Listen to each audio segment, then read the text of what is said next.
Upplýsingar að minnisblað hælisleitandann Tony Amos hafi verið samið í innanríkisráðuneytinu og sent til ráðherra og aðstoðarmanna hans daginn fyrir umfjöllun ákveðinna fjölmiðla efni blaðsins koma ekki heim og saman við ítrekaðar fullyrðingar ráðherra og ráðuneytis að engin sambærileg gögn hafi verið til í ráðuneytinu og að ekkert bendi til leka þaðan. Innanríkisráðherra bendi ítrekað á að Útlendingastofnun, Rauði krossinn, lögregla og lögmenn hefðu aðgang að persónuupplýsingum hælisleitendur og lekinn hefði því geta komið annars staðar frá. Í ljósi þess að nú staðfest að skjalið sem endaði í fjölmiðlum var samið í ráðuneytinu ljóst að sú fullyrðing ráðherra stenst ekki. Við fjöllum lekamálið hér rétt á eftir. En við byrjum á lekamálinu. Helgi Seljan og Sigurður Jakobsson taka nú við.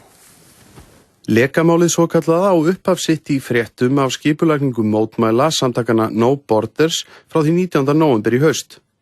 Þar átti að mótmæla brottvísun hælisleitandans Tony Amos úr landi og var mótmælastaða boðuð við innanríkisráðuneytið seinni part dags þann 20. nóvember. Á undanförnum árum hafa slík mótmæli verið tíð.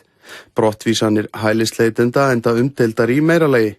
Slík mótmæli hafa oft beinst að sitjandi ráðherra innanríkismála, enda hefur hann vald til að taka loka ákvörðun brottvísun.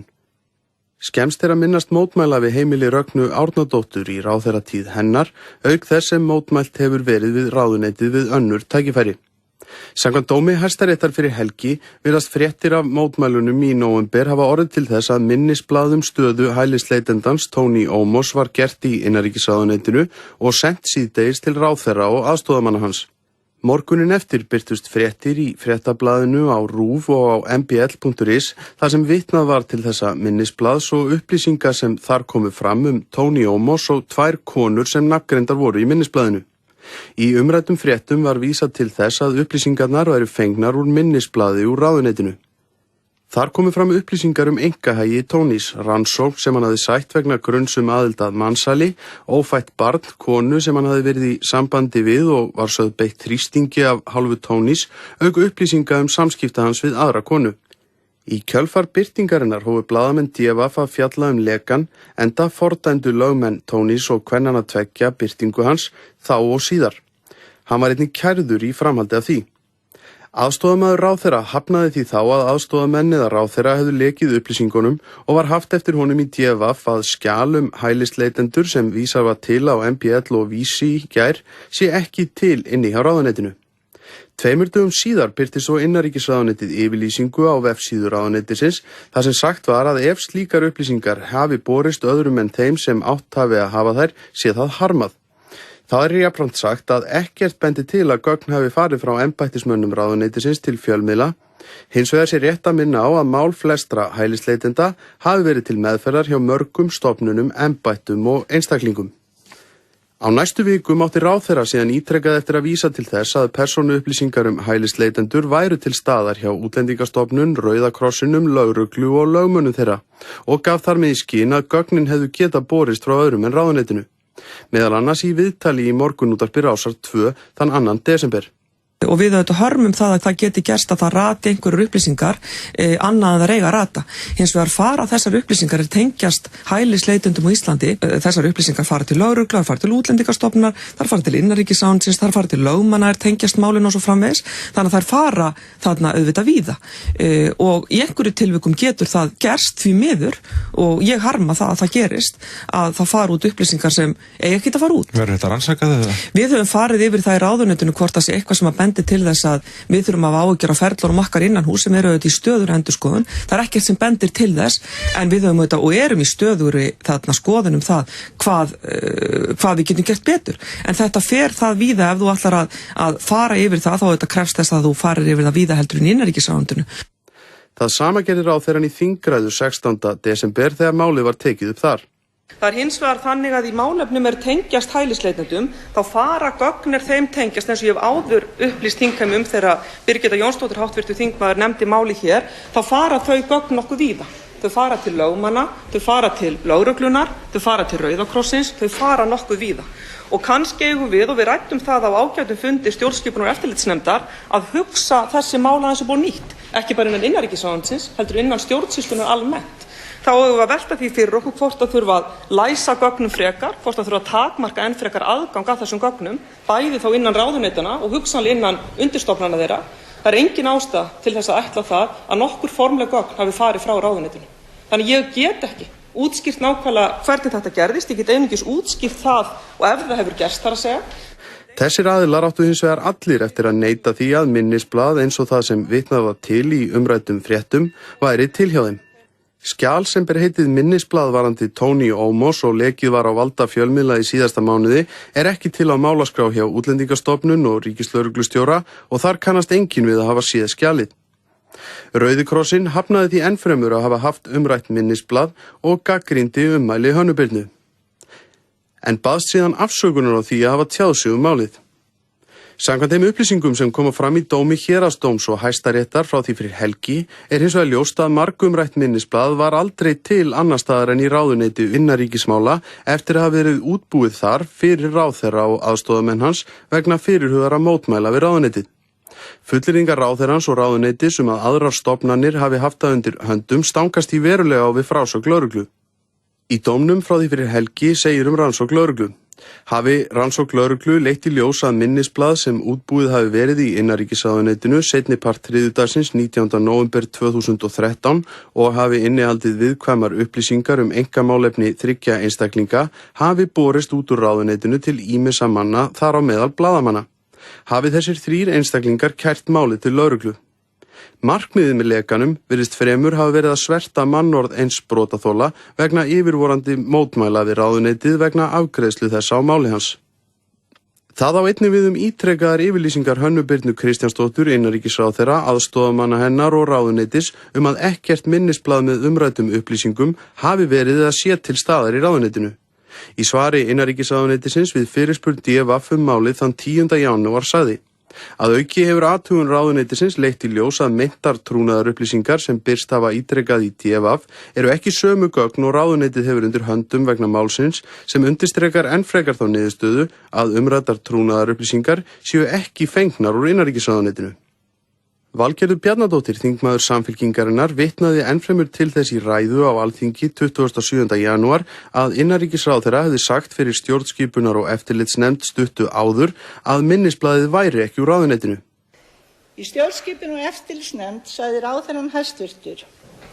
ráðherrann hæstvirtur hafa gert athugun í ráðuneytinu og ljóst væri að þetta minnisblað væri ekki þaðan. Hanna Birna ítrekaði þetta í ræðu stuttu síðar og sagði þá að innanhúsrannsókn ráðuneytisins og rekstrarfélags stjórnarráðsins hefði leitt í ljós að ekkert benti til að upplýsingarnar hefðu borist úr ráðuneyti hennar en bætti síðan við. Þeir sem hafa sendt þessi gögn, og það ekki einu sinni sambærileg gögn og eru til í ráðuneytinu, eru einstaklingar en ekki ákveðnir fjölmiðlar. Þannig að því sé til haga haldið. En ég held líka að hv. þingmaður Mörður Árnason sem hefur umrætt minnisblað búinn að upplýsa það hér að hann hafi minnisblað undir höndum. Ég bara hvet hann til þess að upplýsa þingheim það hvað hann fékk minnisblaðið. Vegna þess að minnisblaðið sem hefur verið í gangi á ýmsum fjölmiðlum og hér og þar ekki sambærilegt við nein gögn í ráðuneytinu. Þannig ég bara hvet hv. þingmann endilega til þess að koma með gagnið. Þessar yfirlýsingar Hönnu Birnu og ráðuneytisins ríma illa við það sem nú komið fram í rannsókn lögreglu málið. Í dómnum frá því fyrir helgi kemur fram að minnisblaðið hafi verið samið af lögfræðingum í ráðuneytinu og sent ráðherra og aðstoðarmönnum hans klukkan 17:17. Í minnisblaðinu meðal annars vikið að því að í beiðni frestun réttaráhrifa úrskurðar ráðuneytisins í máli hælisleitandans hafi komið fram að hann væri nú í sambandi við nafngreinda íslenska stúlku en áður hafi hann verið í sambandi við aðra konu sem hafi stöðu hælisleitanda. Sú síðagreinda von á barni og sé mögulega faðir þess. Þá kemur fram í minnisblaðinu að í beiðninni sé því haldið fram að hafi stöðu grunaðs manns í 2 málum sem séu til rannsóknar hjá lögreglu á Suðurnesjum. Í því eintaki minnisblaðsins sem lögfræðingur ráðuneytisins tók saman ennfremur vikið að því að í hælismáli konunnar sem von á barni sé því borið við að hún sé mansalsfórnarlamb. Sama minnisblað sem búið var að nýta við einni aukasetningu sem sögð úr rannsóknargögnum málsins barst svo fjölmiðlum sem fjölluðu efni hennar morgunin eftir. Í yfirlýsingu sem sett var á vef innanríkisráðuneytisins nú í morgun í kjölfar umræðu umfjöllun Hæstaréttar engu ljósi varpað á hvers vegna ítrekað hefur verið fullyrt að minnisblaðið sem birt var í fjölmiðlum sé ekki sambarilegt við nein gögn í ráðuneytinu. Né heldur hvers vegna ítrekað hefur verið gefið í skyn að aðrar stofnanir og embætti hefðu haft upplýsingarnar undir höndum þegar niðurstaða lögreglu sú að minnisblaðið sem fjölmiðlum barst var einungis til í ráðuneyti innanríkismála. Jóhann Páll Jóhannsson og Jón Bjarki Magnússon, blaðamenn á DV, hafa fjallað málið frá því það kom upp. Þeir segja úrskurð Hæstaréttar staðfesta umfjöllun þeirra málið og veita svör við spurningum sem hingað til hefur ekki fengist svar við. En fyrirspurn tveggja þingmanna málið frá því í janúar hefur enn ekki verið svarað á ráðherra. Þessi dómur Hæstaréttar staðfestir í megindráttum fréttaflutning DV síðustu mánuði. Það sem að í rauninni kemur þannig fram að minnisblaðið til, það var til þannig daginn áður en upplýsingar voru birtist í fjölmiðlum og ráðherra og aðstofamenn hennar ásamt lögmönnum og 8 einstaklingar alls vissu tilvist skjalsins. Vissu tilvist skjalsins en í stað þess að tilkynna málið til lögreglu eða aðhafast með einhverjum hætti þá var tekin svo ákvörðun að tilkynna sérstaklega að skjalið sem var lekið væri ekki upprunnið úr ráðuneyti. Stuttu seinna fullyrðir Hanna Birna á Alþingi Íslendinga að engin sambærileg gögn séu til inn í ráðuneyti við það sem var lekið sem dómur Hæstaréttar staðfestir að rangt. Og þá náttúrulega líka það er hægt að sjá málið allt í svona betra ljósi fyrst að það komið þessi staðfesting. Þá er þetta að sjá líka þegar Hanna Birna fullyrðir eða segir á Alþingi í desember að slíkt skjal gæti verið í höndum undirstofnana, lögreglunnar, Rauða krossins og svo framvegis, að þá virðist, það ekki hægt að sjá annað en hún sé að tala gegn betri vitund því að allavega samkvæmt þessum gögnum lögreglunar þá engar undirstofnanir með aðgang að skjalinu. Að samanskapi setur þetta innanhús athugun ráðuneytisins í nýtt ljós. Ráðuneytið sett af stað einhvers konar athugun, gott eða var ekki í janúar, og tilkynnti sérstaklega að sú athugun hefði staðfest að engum gögnum hefði verið lekið út úr ráðuneytinu. Þessi niðurstaða Hæstaréttar sýnir hins vegar að þetta líka rangt. Þessi athugun og niðurstaða hennar stenst ekki skoðun. Hanna Birna Kristjánsdóttir innanríkisráðherra kveðst ekki ætla að tjá sig málið fyrr en að rannsókn lögreglu lokinni. Í samtali við Þóreyju Vilhjálmsdóttur, aðstoðarmann hennar í dag, sagði hún ráðherrann og ráðuneytið ekki hafa talað gegn betri vitund þegar ítrekað var haldið fram að upplýsingarnar sem greint var frá í fjölmiðlum væri ekki sambærilegar við gögn í ráðuneytinu og því væri lekinn ekki þaðan kominn. Þóri sagði að ráðherra hefði verið að vísa til þess að í minnisblaðinu sem fjölmiðlar hafa vitnað til sé gildishlaðin niðurstaða sem hefði ekki verið skrifuð af starfsmönnum ráðuneytisins. Sú aukasetning ekki byggð á neinum gögnum í ráðuneytinu að sögn Þóreyjar.